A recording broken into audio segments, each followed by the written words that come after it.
We have made it to Slovenia's most iconic destination, Lake Bled. Located in the Julian Alps, this stunning blue lake is surrounded by mountains and is known for its island, with a picturesque church perched on top.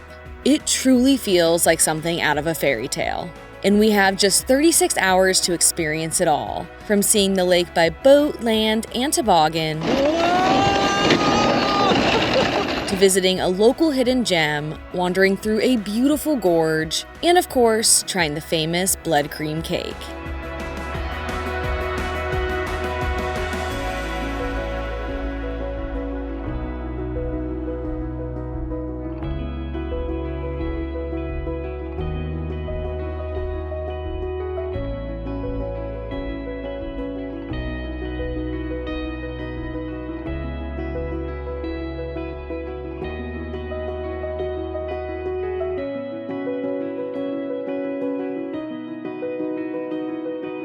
If you missed our last video, we're currently road tripping around Slovenia in a camper van, and while here at Lake Bled, we're staying at Camping Bled, which is definitely our priciest campsite so far, but the location cannot be beat. It's just steps away from this little beach area, so we came out here at sunrise to watch the lake and the surrounding mountains illuminate in the morning light, and it was super beautiful. And our plan today is to explore all around the lake, but first we're off to try a famous Lake Bled treat.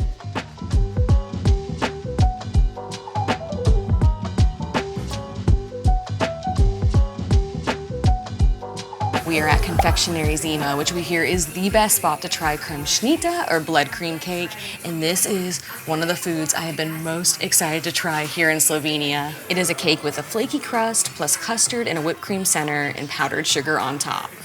Oh no. They weren't kidding about the flaky crust. It was very hard to break a piece off of this. It's just lightly sweet and creamy, and then you have the nice little crunch from the crust. And it just has kind of a nice, subtle vanilla flavor. One thing I've noticed here in Slovenia is that the desserts aren't overly sweet. They just have the perfect amount of sweetness, but they're not that make you feel sick kind of sweetness. That's really, really good. I love the jiggle. It's so hard, kind of hard to eat. It gets destroyed very quickly. Oh yeah, I love that it's cold, like light and fluffy. I could eat the whole pan of this. One of the best ways to see Lake Bled is from high up. There are a handful of overlooks you can hike up to right from the campground we're camping at, with the most popular being Ojstrica and Osojnica, which you can combine into a 3-kilometer loop. It's a steep one. And the terrain is also pretty rugged.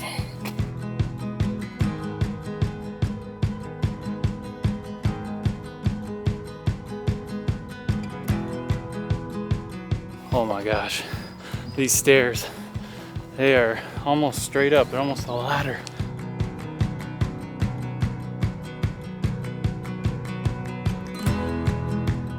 The handrail is so high up that it's actually easier to just put my hands on the steps ahead of me.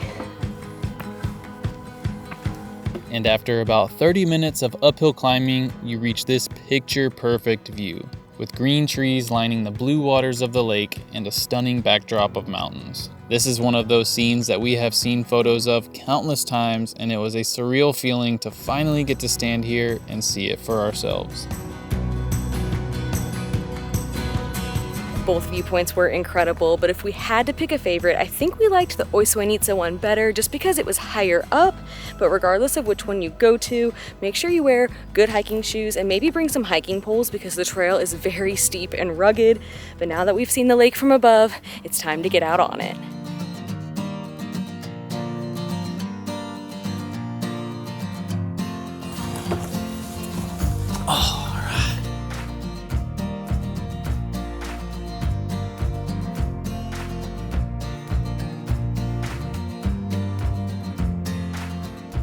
This is actually kind of harder than I thought it would be. It's a little confusing to get used to. I thought it would be so easy. The boatmaster asked if I knew how to row, and I said, yeah, no problem. I get to be the passenger princess today. What else is new? Yeah, what else? We're getting it. Look at you. We're cruising now. Whoa.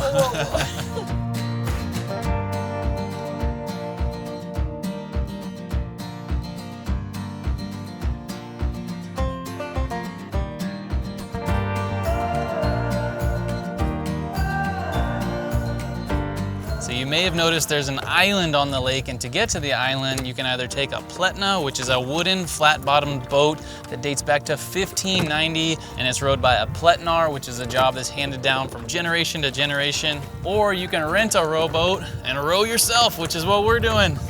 We're trying to at least. Trying to at least. There are a handful of spots to rent a boat, but we chose a spot on the south side of the lake because it's the shortest distance to the island at about 10 minutes or so. And since you pay by the hour, that gives us more time to explore once we're on the island.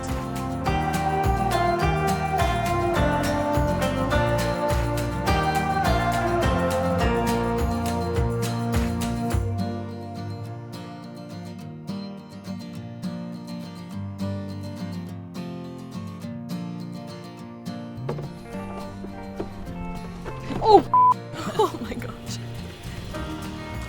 Oh God. It's so wobbly. It's a little stressful, but we made it. Way to go. The island on Lake Bled is the only natural island in Slovenia and can be seen from all around the lake. And standing tall on the island is a church, which dates back to the mid-17th century, although many other versions have stood before it. And to get to the church at the top of the island, you have to climb 99 steps.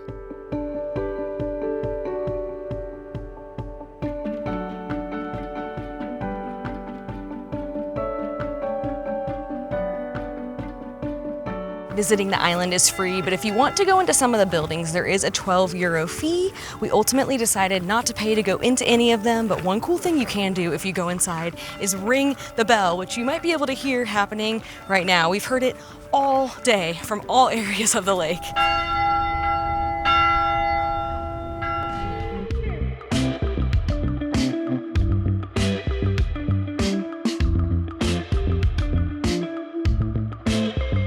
Now that I've gotten the hang of the rowing, it's actually pretty fun. You just gotta get in the rhythm.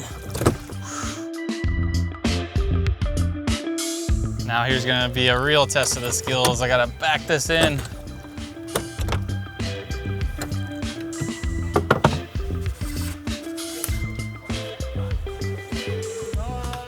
Way to go. We did it, we survived. Good job, Captain. Thanks.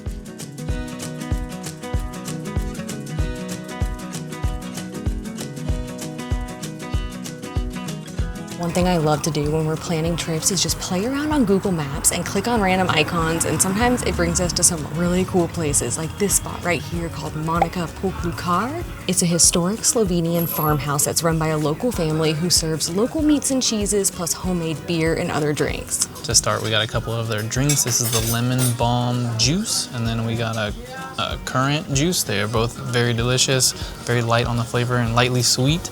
And then we got their meat and cheese plate that came with a bunch of different meats, bacon pate, some veggies here, and a whole basket of bread. Oh, and a kitty cat wants to have a little bite. Oh. No. Not for you.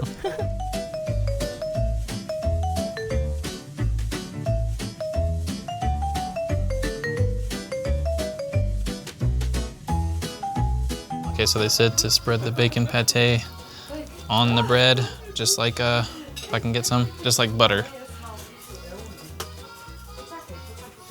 The pate is a little salty, a little creamy, and just gives a little moisture to the bread and other ingredients. Yeah, the pate is basically just like butter.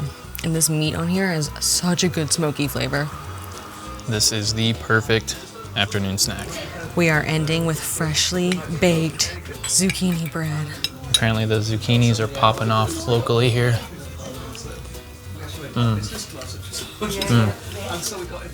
Have some nuts and berries and a little bit of chocolate in there.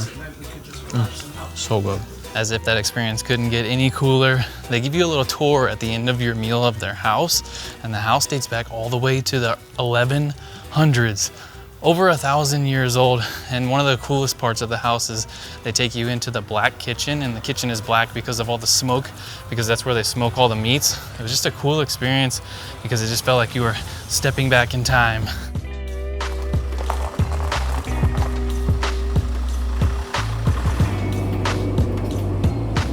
This morning we're heading to the Vintgar Gorge, which is located a little bit north of the lake, and there are a couple important things to know about visiting. First, the main parking lot is about 20 minutes from the entrance, so to get the rest of the way, you can take a free shuttle. Also, they only let a specific number of people in per day, so you need to get your tickets in advance. These cost €15 per adult, and when you buy it, you will have to pick a time slot, so make sure to take into account the shuttle time as well.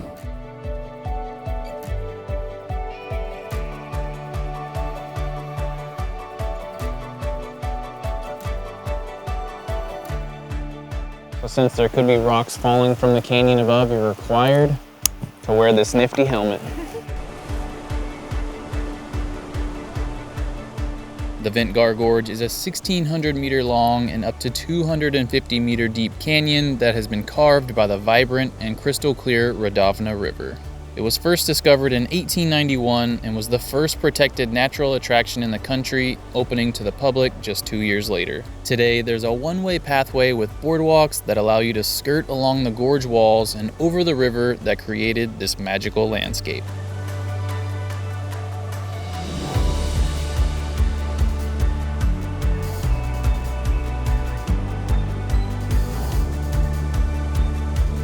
It truly gets better and better around every corner. In some sections of the gorge, the walls are really tall, while in other areas it's super narrow. And then you have sections with calm, slow-moving water, while other areas have these massive, raging waterfalls. I think we're taking about double the time of the average visitor because we cannot stop stopping and admiring it and taking photos and videos. Just insanely picturesque. And I can't stop staring at the fish. I found the honey hole. There's like at least 20, probably tons more, just in this one spot right here.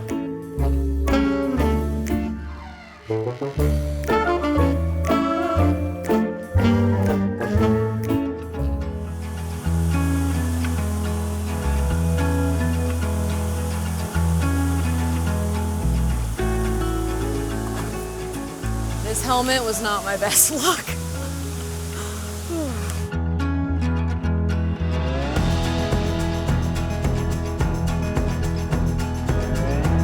I had really high expectations for Slovenia, and every single thing we have done has totally exceeded them, including this gorge. That was incredible. We definitely recommend booking one of the earliest time slots if you can. This area has easily been the busiest part of Slovenia that we've been to so far, which is understandable because it is the most popular. When we arrived at the gorge around 7:30, it was pretty empty, but it was getting busier and busier. And also, when you come early especially, there's no sun in the gorge, so bring a jacket because it gets pretty chilly in there. To get back to the shuttle, you have two different trail options. We decided to take the trees one just because it's the shortest.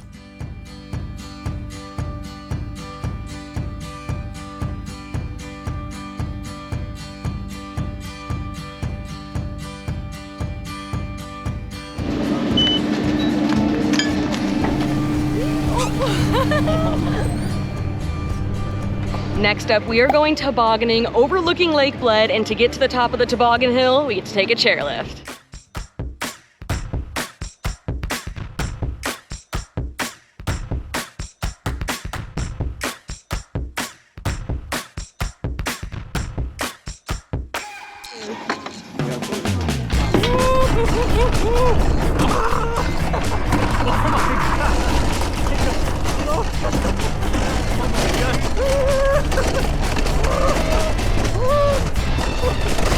Get thrown out. Oh my god! Woo! Oh my god.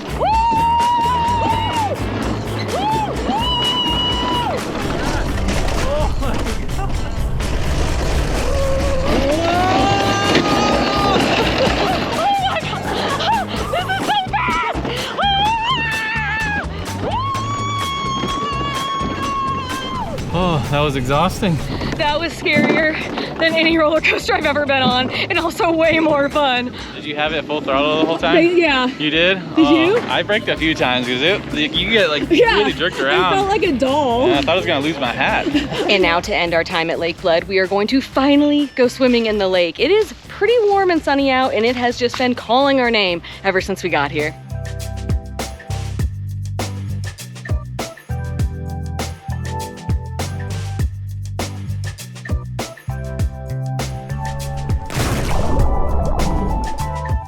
Lake Bled may be the most popular destination in Slovenia, but for us, it was well worth fighting some crowds to experience this area's storybook views. But for the final part of our Slovenia road trip, we're heading further into the Julian Alps for lots of mountain views, even more stunning blue waters, and this.